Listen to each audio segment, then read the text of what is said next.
Terus saya pernah di pondok ke Mas, di Sedayu sana. Masya Allah. Tapi saya nggak kerasan, saya kabur.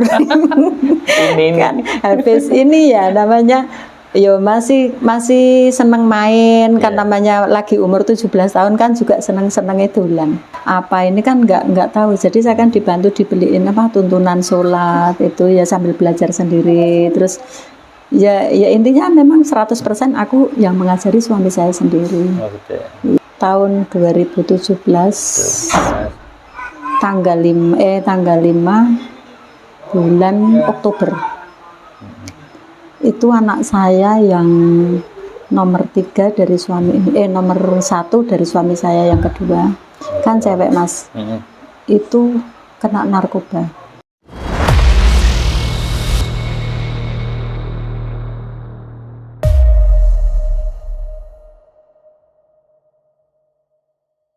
Bismillahirrahmanirrahim. Assalamualaikum warahmatullahi wabarakatuh. Waalaikumsalam warahmatullahi wabarakatuh.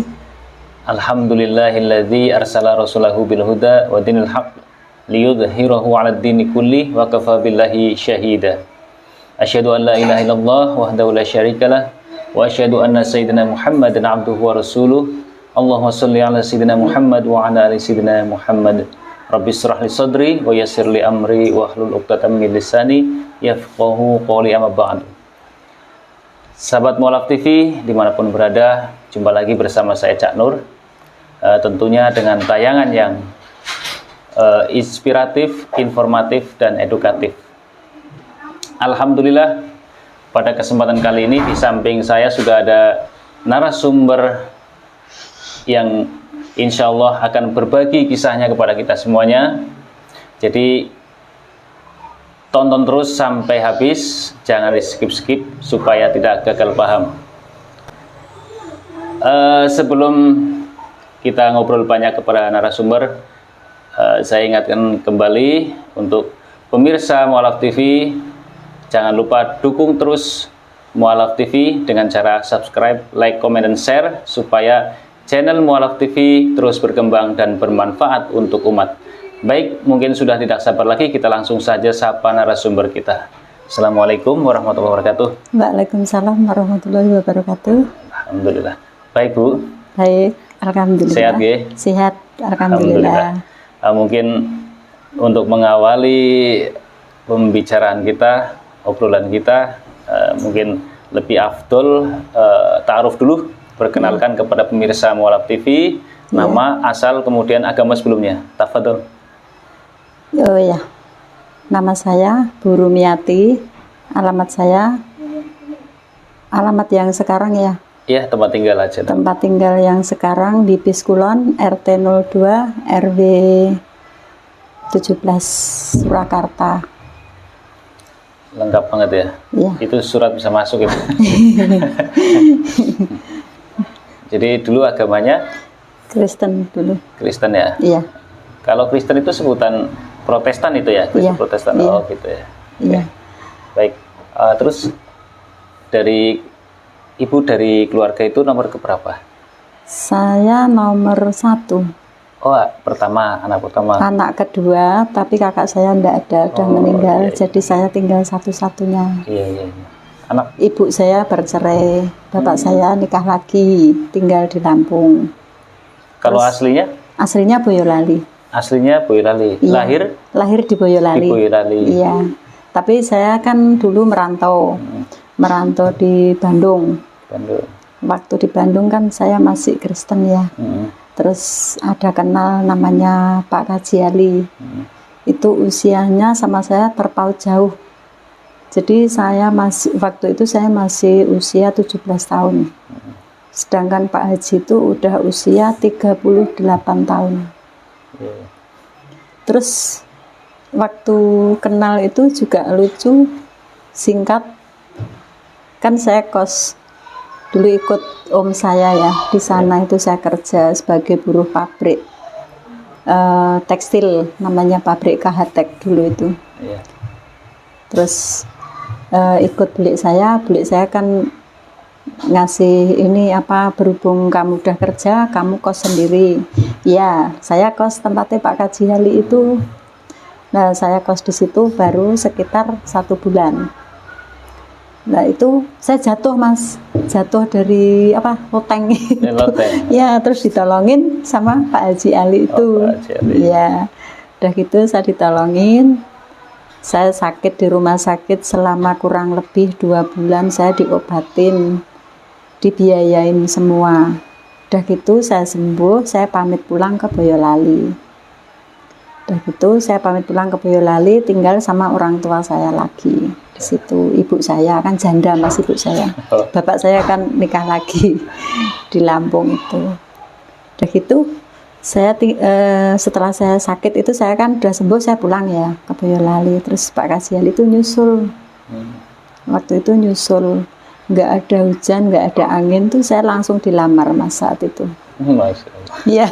Dilamar ya. Iya, dilamar tiba bojo gitu untuk jadiin istri gitu. Terus udah gitu Pak Alik saya itu adiknya ibu saya, itu kan yang nanggung biaya saya waktu aku masih kecil, kan saya ditinggal bapak saya masih kecil, masih TK dulu. Bapak saya sama ibu saya pisah itu saya masih kecil. Udah gitu saya yang nanggung Pak Alik saya sama bulik saya, adiknya ibu saya. Udah gitu Pak Haji Ali itu nemui sama Pak Alik saya itu, langsung dilamar. Tanpa pikir panjang lebar, Pak Alik saya itu langsung, saya ditanyain, gimana kamu mau nggak, katanya. Mau. Saya ya jawab aja mau. Terus saya pernah di pondok ke, Mas, di Sedayu sana. Masya Allah, ya. Tapi saya nggak kerasan, saya kabur. ini Kan habis ini ya namanya, yo masih seneng main kan, namanya lagi umur 17 tahun kan juga seneng dolan. Saya di pondok ke di sana, saya kabur. Udah gitu. Itu belum nikah, sebelum nikah aku di pondok ke dulu itu biar mengenal Islam, iya. Tapi gitu. waktu itu sudah masuk Islam duluan atau belum? Oh, belum, tapi di pondok ya? Enggak, maksudnya ya masuk Islam dulu baru mondok toh. Ya, maksud saya itu masuk Islam dulu baru di pondoknya dititipke sama itu namanya pondok apa ya, itu Sedayu dulu. Tahun berapa itu, Mas? 80-an, 83 kalau nggak salah. Di Boyolali ya? Mondoknya di Tuban sana. Oh, di Tuban. Kok Tuban ya? Lamongan ya? Sedayu itu mana, Tuban apa mana itu? Tapi intinya saya di sana itu cuma hitungan hari, aku nggak kerasan, aku kabur pulang lagi ke Boyolali. Nggak ada. Jadi aku kabur, pakaian tak tinggal semua, aku kabur. Intinya pokoknya aku mau masuk Islam, tapi aku nggak mau mondok, nggak mau di pesantren. Pokoknya aku mau dibimbing. Kalau memang Allah ngasih jodohku sama Pak Haji Ali ini, ya saya minta dibimbing sama dia, gitu aja. Terus aku masuk Islam, terus nikah, ceritanya gitu. Setelah pernikahan itu terjadi, iya. Umur berkeluarganya berapa tahun? Saya berkeluarga sama Pak Haji Ali itu kurang lebih 10 tahun. Saya nikah 84. Terus 85 aku punya anak 1. Terus nambah anak lagi 1, 88. Jadi anak saya kan 2. Udah gitu rumah tangga saya kan ya lancar-lancar aja, nggak ada apa-apa. Nah, setelah berjalan 10 tahun 93 itu tiba-tiba itu ada perempuan, Mas, mendatangi saya, mengaku bahwanya dia itu istrinya, katanya istrinya yang nomor 1 gitu ya. Saya itu, tapi dia datang nggak mengaku kalau istrinya, cuma bilang gini, tanya, Pak Haji kemana? Terus aku jawab, Pak Hajinya lagi ke Sulawesi ngurusin dagangan. Pada saat itu memang bisnisnya kan itu bidangnya makanan ternak, tapi dari bahan pokoknya ngambilnya kan memang dari luar Jawa gitu. Pak Haji pas nggak ada pada saat itu. Aku masih punya anak 2 itu, yang 1 umur berapa ya itu? Yang 1 itu umur berapa ya, Mas? Sekitar yang besar itu kelas 3 SD, yang kecil itu TK. Kalau nggak salah, udah agak lupa. Terus udah gitu Yaitu perempuan itu ke Boyolali itu nyusul, dia tuh bilang katanya istrinya dari Babat Lamongan sana, bawa anaknya berapa Mas? Anaknya 8. Terus bilang sama saya itu dulu masih bujang Pak Haji itu. Terus pada akhirnya aku masih bertahan. Pada akhirnya tahun 95 itu aku mengajukan cerai sama Pak Haji. Tapi aku kan masih tetap ke Islam itu masih tetap sampai sekarang. Jadi nggak ada goyah dikit pun, nggak ada, masih itu aku masih tetap masuk Islam sampai sekarang. Alhamdulillah.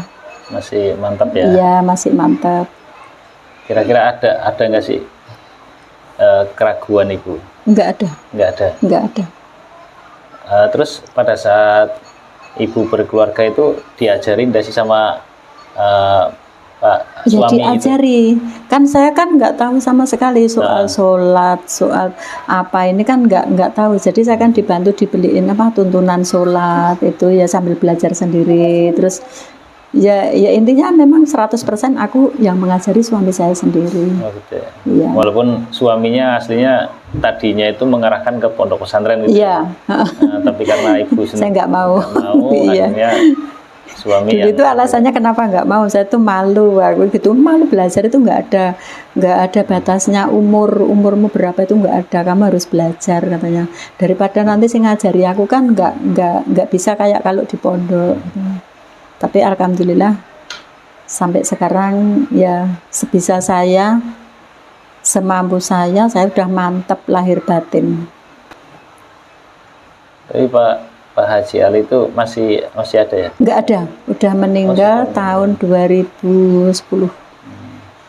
Itu pada saat Ibu memutuskan menerima Pak Haji Ali itu apa sebelumnya nggak tahu kalau Pak Haji Ali itu sudah beristri? Enggak, saya nggak tahu. Sama sekali saya nggak tahu.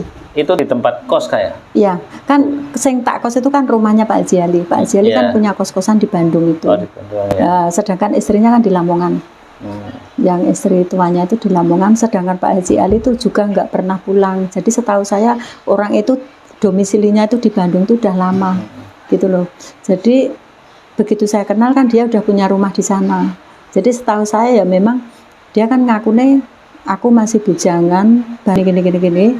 Lah aku ya percaya toh Mas. Namanya ya mungkin aku saking bodone wong apa piye, saking lugune apa piye kan saya nggak ini ya.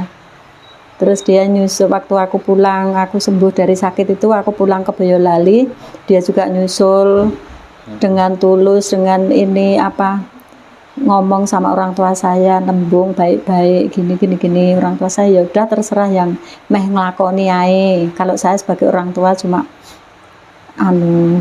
ngarahke sing terbaik piye gitu. Istri yang pertama itu pada saat nemuin Ibu itu marah-marah atau baik-baik? Enggak, baik-baik aja, enggak marah-marah. Cuma begitu ketemu saya kan di dinding itu ya kan ada fotone pas aku nikah sama suami saya itu. Terus nanya anaknya itu bilang gini, Umi itu kok ada fotonya Abi kok jadi manten gitu. Oh gitu, jadi ketahuan ya? Iya, ketahuan. Terus akan bilang gini loh, kok Abi loh berarti ku anaknya Mbak. Orang itu Pak Dene itu dikira itu bapaknya, jadi masih ditutupi gitu loh. Takutnya kan aku shock gitu loh. Terus kalau dia udah tahu kalau nikah lagi, tapi kalau saya kan belum tahu. Kalau memang dia udah punya istri kan saya nggak tahu. Istrinya baik Mas, jadi enggak ini, enggak mencak-mencak, enggak marah-marah gitu, enggak. Karena memang awalnya istilahnya dibohongi ya. Iya. Harusnya kan sampai berapa tahun? Iya kan sampai berapa tahun baru itu pun tahu, itu pun dari sopirnya suami saya itu bilang Bu itu Abah itu sebenarnya udah punya istri gitu lah. Aku kan malah kamu itu fitnah, aku nggak percaya kalau nggak suami saya yang bilang atau istrinya datang ke sini, aku nggak percaya begitu. Udah gitu sopirnya itu bilang suatu saat pasti ibunya sana itu datang ke sini gitu, kayak ngancam gitu loh Mas. Kok aku digandani kok ora percaya gitu, kayak pokoknya intinya mengko suatu saat sampean diparani gitu. Udah gitu bener datang itu tahun 93 itu datang. Udah gitu aku kan ya bilang baik-baik sama Pak Haji, udah kembali aja ke sana biar aku lanjut hidup sama anak-anak, kan aku udah punya anak 2 ini cewek-cewek itu, aku gitu. Terus Pak Haji nggak usah katanya, biar aja aku tetap kayak dulu pulang ke sana seminggu sekali gitu. Tapi aku yang nggak mau. Oh, ibu sendiri yang nggak mau. Terus akhirnya cerai. Tapi nggak cukup sampai di situ perjalanan nih sama Pak Haji. Iya. Aku cerai sama Pak Haji, cerai baik-baik, cerai hidup ya. Pak Haji masih sugeng. Terus udah cerai gitu. Aku nikah lagi. Nikah lagi itu sama adik kandungnya Pak Haji. Wah. Iya. Betul, makanya kan Mbak siapa itu namanya? Mbak Aisyah kan bilang, ceritanya bagus katanya gitu. Itu adik kandung, jadi Pak Haji itu yang anak nomor 1, terus aku nikah lagi itu sama Pak Koibi namanya itu, yang ragil itu, adiknya Pak Haji yang paling ragil. Punya anak 3 sama adiknya itu saya. Kalau sama Pak Haji aku dapat anak 2 cewek. Kalau sama adiknya aku dapat anak 3 cewek, cowok. Ceritanya begitu, kurang lebihnya ya begitu. Istilahnya turun ranjang. Iya, turun ranjang, tapi kan masnya masih hidup. Iya. Kan karena aku cerai karena ketahuan Pak Haji itu udah punya istri, Itu aku minta cerai dulu. Nggak berantem itu. Ya Pak sempat, Haji sama sempat berantem. Waktu tahu adiknya meh ngajak nikah saya itu, Pak Haji juga bilang daripada kamu nikah sama adiknya, mending kamu rujuk aja sama saya gitu. Lah emangnya kenapa? Aku kan nanya, adikku itu nakal, gini, suka judi, main perempuan, gini. Pokoknya ya memang begitu, kebenarannya memang begitu. Terus udah gitu, mungkin ya jalannya dari Allah juga, memang aku ada jodoh sama adiknya, walaupun nggak terlalu panjang jodoh ya. Aku sama adiknya itu 19 tahun. Tapi akhirnya cerai juga. Iya.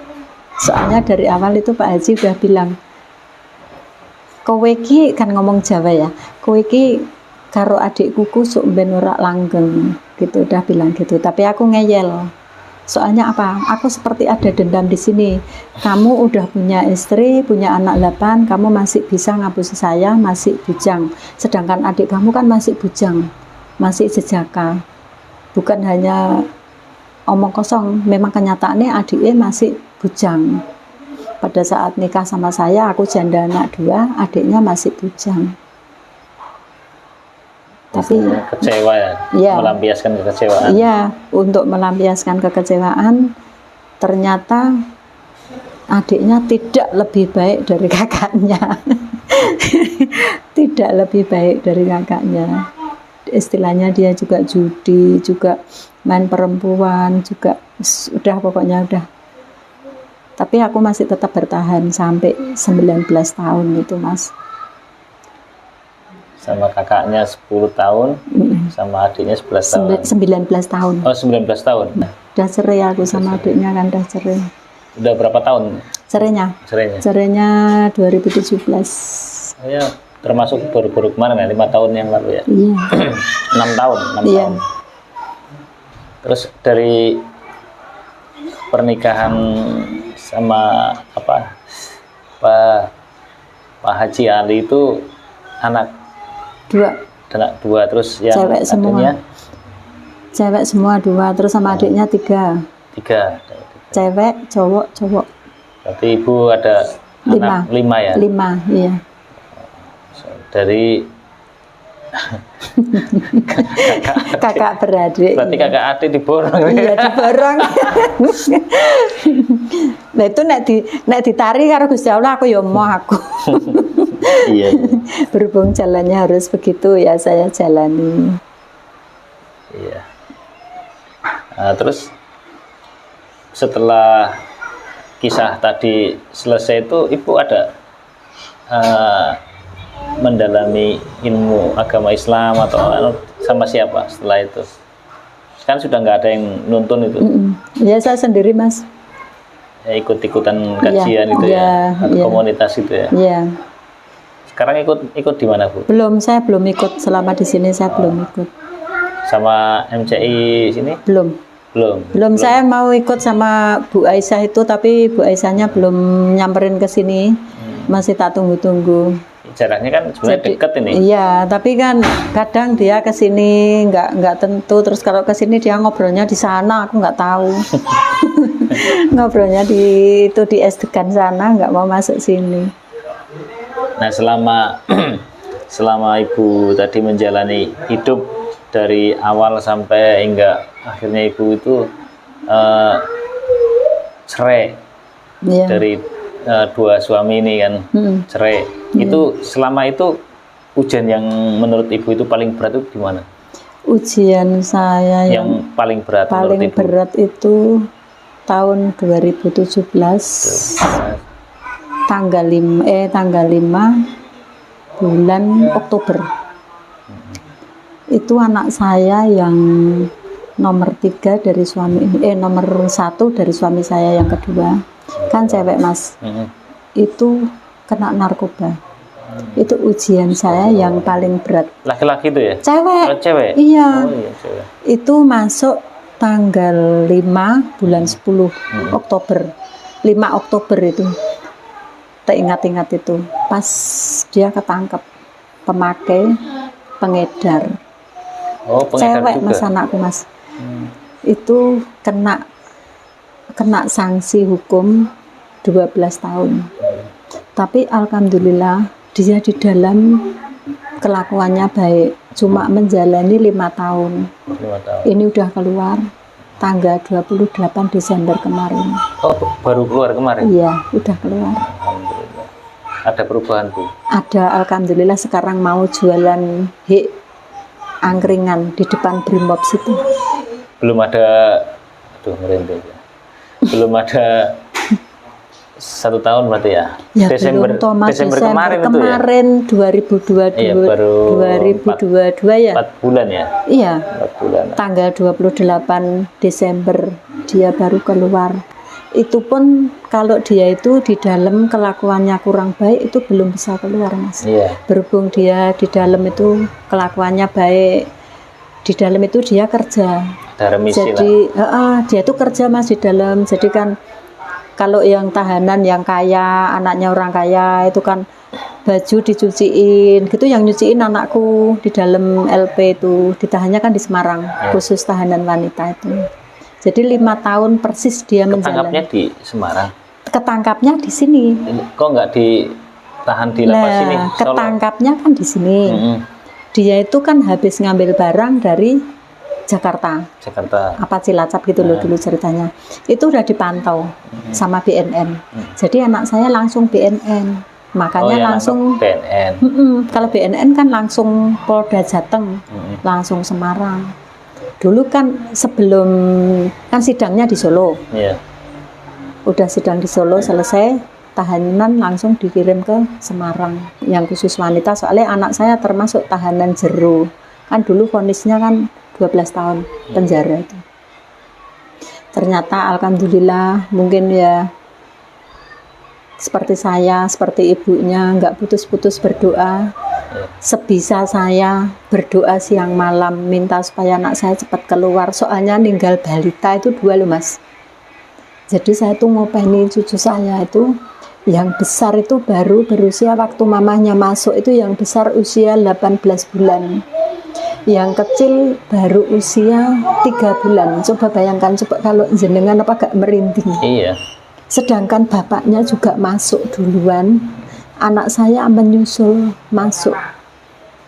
Memang kalau anak saya itu anaknya orang nggak punya, tapi dari keluarga yang nggak mengenal minuman keras, nggak mengenal seperti barang-barang haram kayak gitu. Tapi kalau besan saya memang terkenal pemakai kayak gitu-gitu. Jadi anak saya itu terjerumus dari suaminya. Tapi alhamdulillah semua sudah saya jalani, saya ikhlas. Alhamdulillah dapat pertolongan dari Allah. Sampai sekarang anak saya udah keluar, cucu saya udah besar, mamanya keluar kan udah besar ini, yang itu tadi, sing cewek tadi yang gede. Kalau yang kecil kan udah diadopsi sama anak saya yang baru. Soalnya kan mulai dari umur 2 bulan Mas, kalau cuma ngasuh tok ya nggak mau toh. Masuk ngasuh tok 5 tahun terus diambil lagi ya sapa sing gelem.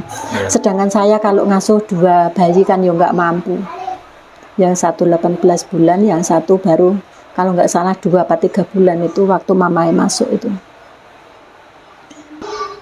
Anak-anak sekarang ikut ibu semua atau sebagian ikut?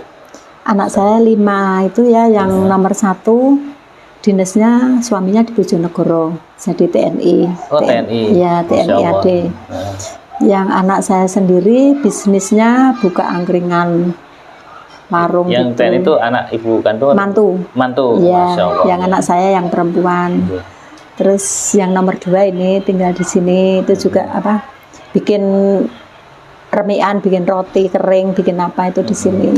Terus yang nomor 1 dari suami saya yang kedua tadi, yang namanya Ayu, yang kena narkoba tadi udah keluar. Ini tinggal tak kekep di sini juga. Itu yang kamar pojok itu tadi. Tapi alhamdulillah sekarang udah punya kesibukan, walaupun usaha kecil-kecilan, angkringan. Jadi jualan juga. Kadang hidup itu kita nggak ada yang tahu ya Bu ya. Iya. Kadang semua itu tuh ujian lika-liku yang harus dijalani, yang harus dihadapi. Iya. Ternyata kita nanti berakhir seperti apa itu kan kita nggak tahu. Iya. Outputnya nanti kita nggak tahu. Iya. Kadang ada orang yang mungkin hidupnya kelihatannya soleh, kelihatannya kan belum tentu juga. Iya betul. Outputnya. Iya. Jadi yang penting kita terus memperbaiki diri, iya, lebih insya dekat Allah dengan Allah. Iya. Yang tahu kita sendiri. Iya. Ya karena kita pun nggak bisa mengoreksi seseorang karena kita juga belum tentu, hanya bisa saling nasihat menasihati, saling mengingatkan sesama Muslim atau Muslimah atau sesama bangsa, sesama anak bangsa, kita saling mengingatkan. Tapi bukan berarti mengajari atau apa ya Bu ya. Iya.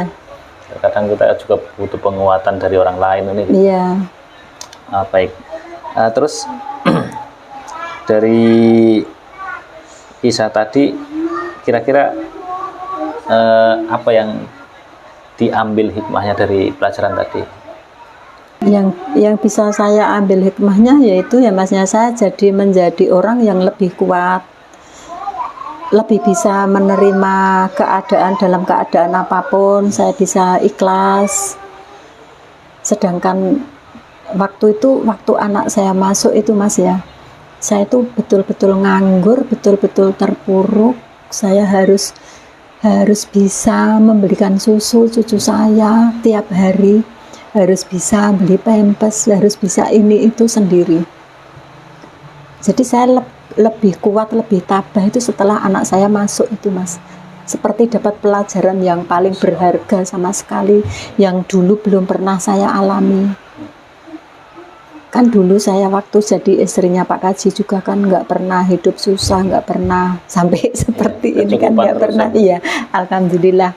Terus ya itu ujian seperti tadi yang jenengan tanya ke, yang ujian yang terberat yang selama saya hidup yang saya jalani, yaitu ujian anak saya masuk bui karena narkoba itu Mas. Tapi hikmahnya ya di situ, hikmahnya saya jadi merasakan, betul-betul merasakan hidupku itu nyata. Bukan hanya sandiwara, jadi nyata. Bukan sinetron, ini nyata. Jadi kisah saya memang kayak gitu, ini enggak saya buat-buat, ini memang begitu adanya. Jadi manusia yang terbentuk dari pengalaman hidup yang sesungguhnya. Iya.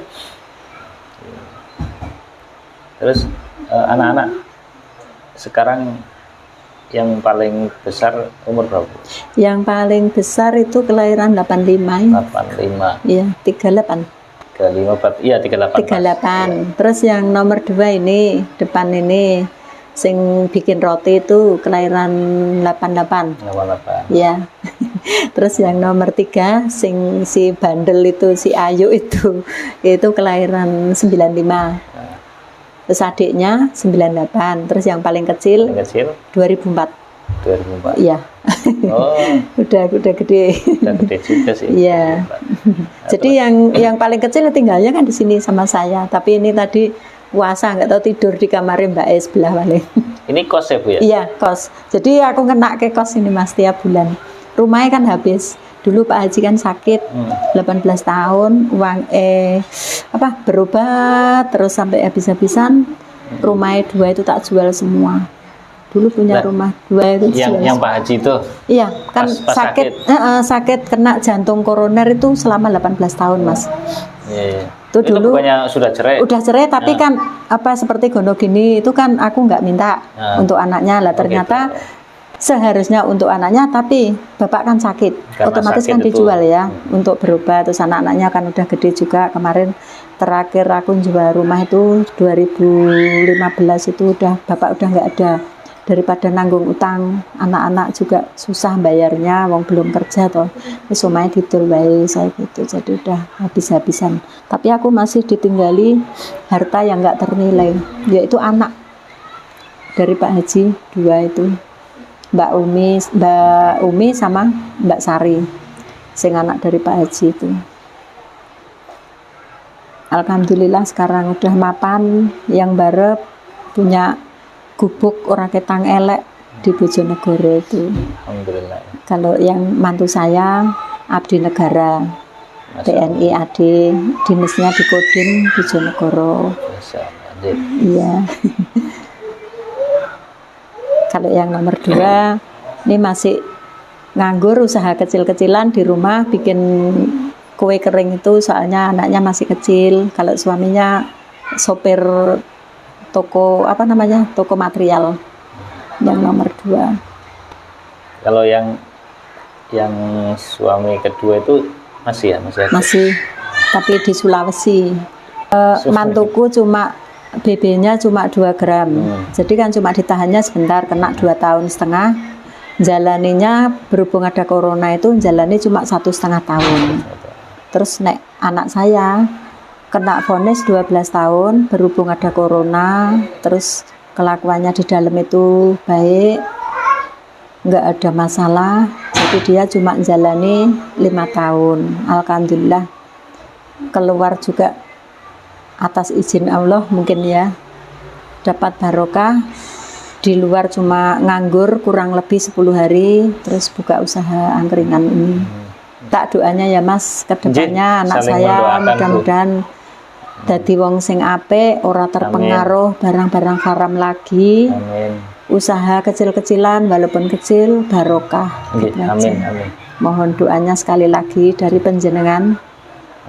Untuk anak saya 1 yang namanya Dihayu Nandasari, itu agak bandel sendiri. Memang anaknya cantik Mas, tapi bandel. Nah itu Mas, nggak cukup sampai di situ, dia keluar, mungkin cita-cita dia, aku metu saka bumi iki, aku metu nok njaba, aku kudu iso sing terbaik meneh, aku bakal iki urip karo bojoku meneh sing apik, sing harmonis, balik karo anak-anak. Ternyata itu pun harapan kosong. Suaminya udah nikah lagi tanpa seizin anakku. Tapi udah tak bilangin wis ora apa-apa, mungkin kehendak Allah koyo ngono kuwi kudu dijalani, saya gitu. Anak saya juga udah nerima, udah baik-baik aja, nggak apa-apa Bu. Yang penting aja nganggur suwe-suwe ndang golek gawean. Alhamdulillah jalannya dari situ, buka angkringan. Ya, alhamdulillah itu yang nomor 1 ya itu Mas, yang penting ngumpul sik. Iya. Harapan Ibu ke depan itu kira-kira gambarannya seperti apa? Harapan Ibu? Ya, kalau harapan saya Mas, saya udah tua ya. Harapan saya anak-anak saya. Umur saya saya kelahiran 68 nih. 68. Iya. Ya udah tua toh, tua Ya, banget. enggak, masih muda. Harapan saya ya cuma anak-anak saya ke depannya pada mapan, Amin. pada taat pada agamanya, Amin. agama Islam yang kita anut, semua keluarga kita sekarang berbakti sama saya, anak cucu saya mengerti sama saya, gitu aja Mas. Masya Allah. Nggak usah muluk-muluk. Anak saya yang dulunya nakal mudah-mudahan bisa kembali ke jalan yang benar. Betul.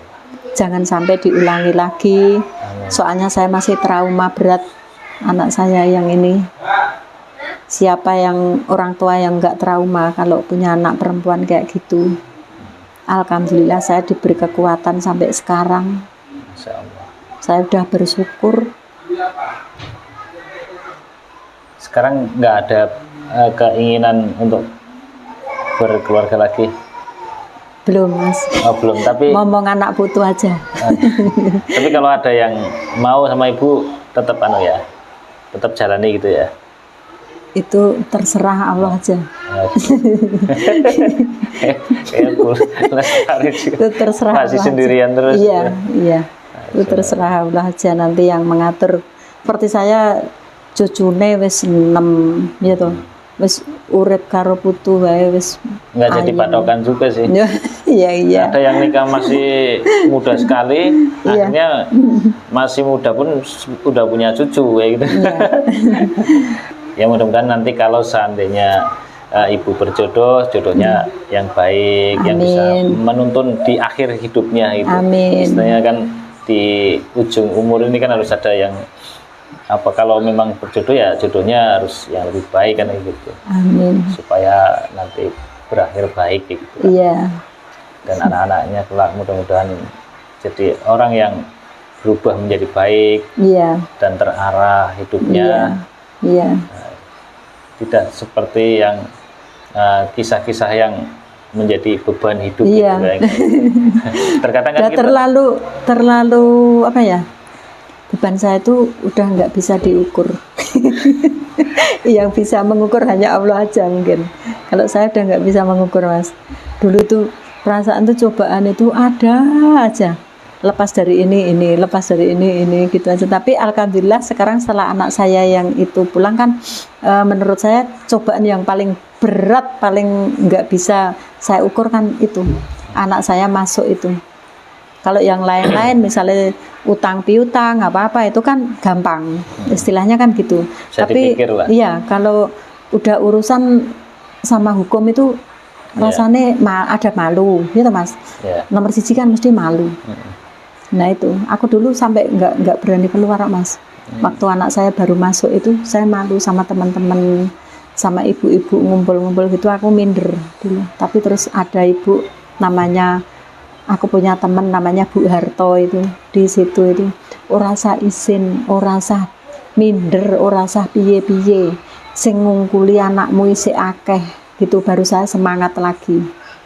Dulu ya sempat aku minder, itu Bu Harto yang nyemangati saya itu lewat WA, udah nggak usah izin, nggak usah minder, dijalani, sing luwih elek saka anakmu isih akeh. Jadi saya akhirnya saya semangat. Itu pentingnya Iya. punya teman, punya iya. tetangga yang Iya. bisa menspot, Iya, ya kan? saya sampai dulu kan mengurung diri, Mas. Dulu mengurung diri, wong awalnya anak saya masuk itu kan cucu saya nggak ikut saya, ikut sama teman saya, Bu Dokter yang dinasnya di Muwardi situ, meh dipek gitu loh.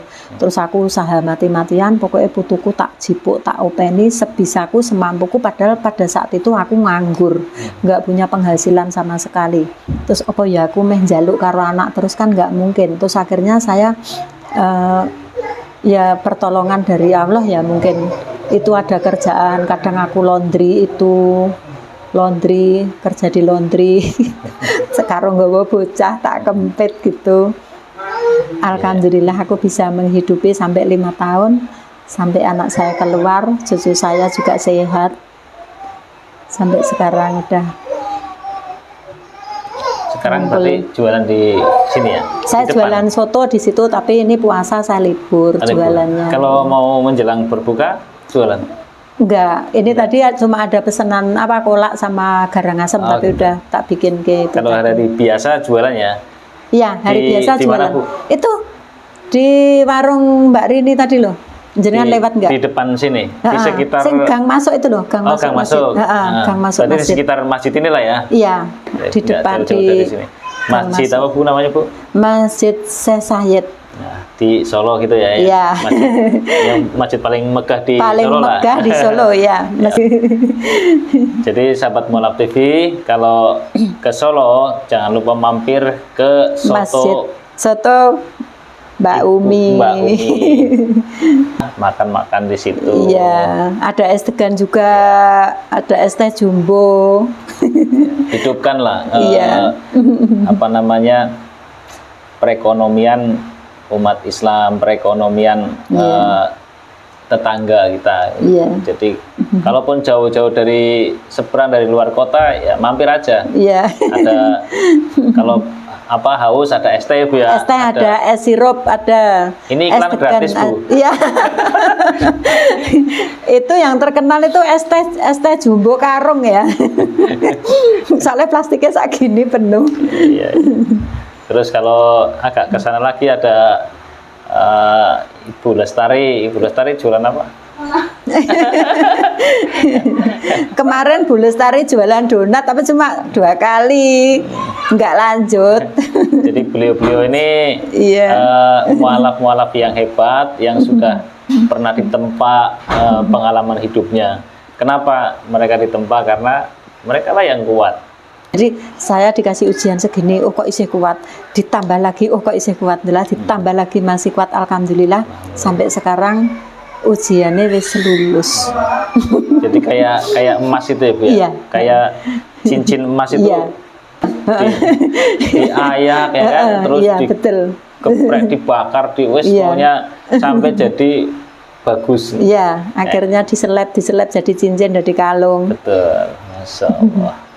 Ini kisah hidup Bu Umi ini yang mungkin banyak yang perlu kita ambil pelajarannya, ibrohnya, Iya. supaya kita hidupnya lebih bermakna dan terarah. Iya. Nah, terus mungkin yang terakhir, Ya. ada saran buat pemirsa Mualaf TV, saran apa yang mau disampaikan? Sarannya ya mualaf-mualaf yang masuk Islam, mudah-mudahan kedepannya lebih baik lagi. Amin. Cuma begitu aja. Saja. Iya. Ada closing statement Enggak. atau yang belum apa, yang tadi selama obrolan belum sempat disampaikan? Barangkali ada, silakan bisa disampaikan. Udah semua. Sudah cukup? Sudah cukup. Masya Allah. Sudah cukup. Ya, mudah-mudahan Mau mencari jodoh. barangkali mau mencari jodoh, Oh, silakan. enggak. Ini Ibu Umi Enggak. tinggal di belakang masjid. Samping Mas, bukan Oh, bukan samping. belakang, sini samping Oh, masjid. samping, Mas. Samping masjid Syekh Sayyid. Pokoknya mampir diicipi sotone. Itu yang penting. Iya. Ngobrol santai boleh, Iya. sambil ngobrol santai. Iya. Orang duduk di warung aja mau ditawar mau di.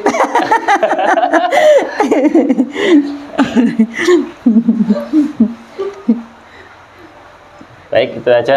Iya. Terima kasih banyak sudah Iya. mau berbagi kisahnya kepada Mualaf TV. Iya, Mas. Semoga kisah yang Ibu tadi ceritakan bisa menginspirasi banyak orang, Amin. bisa menjadikan pelajaran hidup buat banyak orang, khususnya pemirsa Mualaf TV yang nanti menontonnya. Amin. Itu aja. Terima kasih. Iya. Demikian perbincangan kami pada kesempatan kali ini bersama Ibu Umi. Ibu terjemahannya Umi, bahasa Arabnya Umi. Semoga menjadi pelajaran, diambil ibrohnya supaya kita lebih baik hidupnya dan terarah. Itu saja. Barangkali kami ada salah-salah kata, mohon maaf yang sebesar-besarnya. Akhirul kalam, wabillahi taufik wal hidayah. Wassalamualaikum warahmatullahi wabarakatuh. Waalaikumsalam warahmatullahi Terima wabarakatuh. kasih Bu, terima kasih Ji. banyak.